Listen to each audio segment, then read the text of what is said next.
તમે નાની કાચી કેરી ખાવ છો તો એ સ્વાદમાં કસાય, અમ્લ, પરંતુ ભોજનમાં રુચિ ઉત્પન્ન કરનાર છે. પરંતુ વાયુ અને પિત્તના રોગીઓએ કાચી કેરી ન ખવાય. જો એ જ કાચી કેરી મોટી થાય અને તમે એનું સેવન કરો તો એમાં અમ્લતામાં વધારો થતા એ ત્રણેય દોષોને વધારે છે અને સાથે રક્તને પણ દૂષિત કરે છે. એટલે જો તમને ચામડીનો કોઈ પણ રોગ હોય તો તમારે કાચી કેરીનું સેવન બિલકુલ ન કરાય.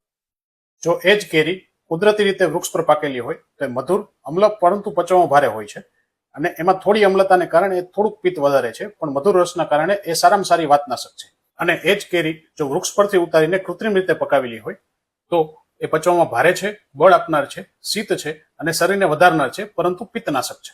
જો એ જ કેરીનો રસ કાઢવામાં આવે તો એ બળકારક, ગુરુ અને હૃદય માટે હિતકારી છે, પરંતુ એ રસ કફ અને બૃહણકારક હોવાના કારણે શરીરનો વજન પણ વધારે છે અને એ પ્રબળ વાતનાશક પણ છે. ઘણા લોકોને કેરીનો રસ પચવામાં ભારે લાગતો હોય છે, તો એના માટે જો એમાં ઘી અને સૂંઠ ઉમેરીને ખાવામાં આવે તો એનું પાચન સરળતાથી થાય છે. પરંતુ જો કોઈ પણ ગિલ્ટ વગર તમે કેરીનો આનંદ માણવા ઈચ્છતા હોય તો એ કેરીને ઘોડીને અથવા ચૂસીને ખાજો, કેમ કે એ રુચિ, બળ, વીર્ય વધારનાર, શીત અને પચવામાં હળવી છે અને એ વાયુ અને પિત્તને મટાડનાર છે.